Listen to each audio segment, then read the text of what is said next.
Everyone, welcome to page of physics.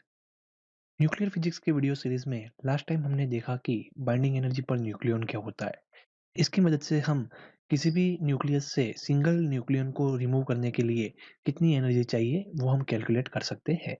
तो इस video में हम देखेंगे कि बाइंडिंग एनर्जी पर न्यूक्लियन के एग्जांपल्स या फिर न्यूमेरिकल कैसे सॉल्व करने हैं। Okay? तो first question is as binding energy per nucleon for carbon 12 is 7.68 mega electron volt and for carbon 13 is 77.5 mega electron volt.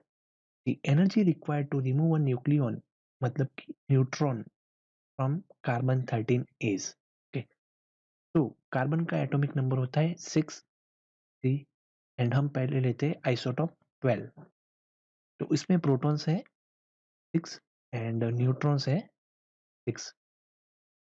And second is are carbon 13 जिसमें protons है 6 and neutrons है 7। अब इसकी total energy हम calculate करते हैं।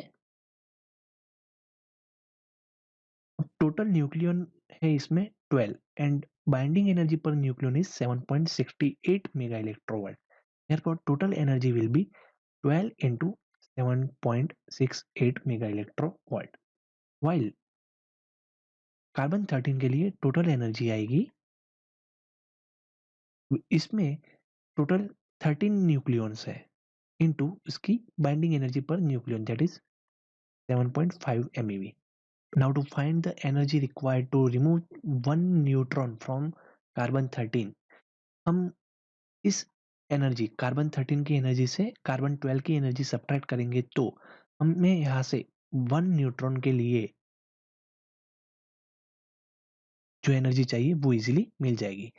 Therefore, energy to remove neutron is 13 into 7.5 minus 12 into 7.68। तो उससे हमें मिलेगा 13 इंटू 7.5 करेंगे तो हमें मिलेगा 13 इंटू 7.5 करेंगे तो हमें मिलेगा 97.5 माइनस 12 इंटू 7.68 करेंगे तो हमें मिलेगा 92.16। okay, so by subtracting this number we will get answer as 5.34 mega electrovolt। okay, so this is the energy to remove single neutron from the carbon 13। so our correct option is A। अब हम देखते हैं second numerical that is as binding energy per nucleon curve for nucleus shown in figure।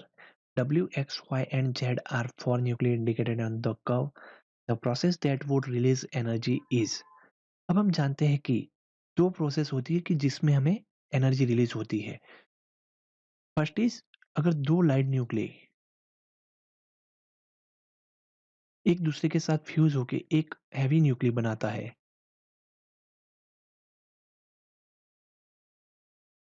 तो उसमें energy release होती है। And second is one heavy nucleus का splitting. Okay, तो अब हम देखते हैं कि इसमें हमें कौन सा हैवी न्यूक्लियस है एंड कौन सा लाइट न्यूक्लियस। तो अपना फर्स्ट ऑप्शन है वाई में से 2Z। तो अब हम यहाँ पे देख सकते हैं कि वाई की बाइंडिंग एनर्जी मैक्सिमम है तो ये सबसे स्टेबल है तो उसका स्प्लिटिंग नहीं हो सकता। तो first option is wrong. Now second option is as W में से X plus Z।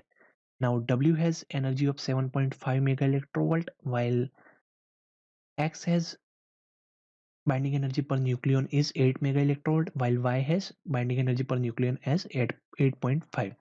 अब हम जानते हैं कि W में से दो X plus Z nucleus banana and उसमें से भी एनर्जी रिलीज करना is not possible. So our second option is also incorrect। Now let us look into third option that is W में से 2Y। ओके, तो इसमें हम देख सकते हैं एक हैवी न्यूक्लियस में से स्प्लिट होके दो लाइट न्यूक्लियस मिल रहे 2Y। तो ये प्रोसेस होती है न्यूक्लियर फिशन की।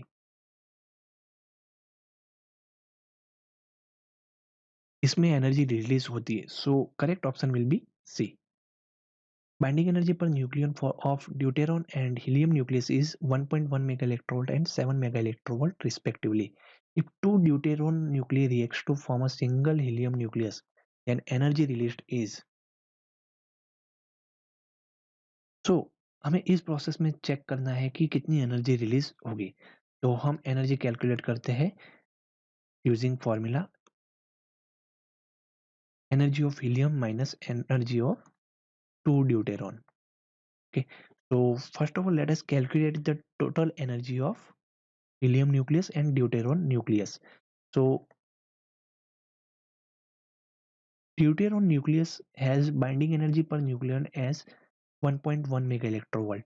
So it has total 2 nucleons, तो उसकी total energy होगी 2.2 mega electrovolt, while helium has 4 nucleons, तो उसकी total energy होगी 28 मेगा इलेक्ट्रोवोल्ट. अब हम इसे यहाँ पे पुट करेंगे तो हमारे पास मिलेगा हीलियम की टोटल एनर्जी है 28 माइनस 2 इंटू 2.2 मेगा इलेक्ट्रोवोल्ट. हमने 2 क्यों रखा यहाँ पे कि हमारे पास यहाँ पे 2 ड्यूटेरॉन है. therefore 28 minus 4.4, so answer will be 23.6 mega electrovolt. So our correct option will be C. Our fourth numerical is as binding energy per nucleon in 3 lithium-7 and 2 He4 nuclei are 5.60 mega electrovolt and 7.06 mega electrovolt respectively. Then in the reaction तो हमें इस numerical में calculate करना है कि proton के पास कितनी energy होगी. तो हम वो फाइंड कर सकते हैं डायरेक्टली कि दो हीलियम न्यूक्लियस की energy should be equals to energy of single proton plus energy of lithium nucleus. Therefore, energy of proton equals to 2 helium nucleus की energy minus energy of lithium. Now let us calculate total energy of helium nucleus. E helium equals to, now helium has binding energy per nucleon as 7.06 mega electrovolt. Therefore, 4 into 7.06 mega electrovolt, while lithium has total energy as उसके पास total nucleons है 7. Therefore 7 into 5.60 mega electrovolt. Okay, so EP होगा अपना 2 EHE. Therefore it will be 8 into 7.06 minus E lithium is, and energy of lithium is 7 into 5.60 mega electrovolt. So by subtracting this number we will get energy of proton as 17.28 mega electrovolt. So our correct option will be 17.28 mega electrovolt. These were 4 important examples of binding energy per nucleon. Stay connected to the channel for further videos.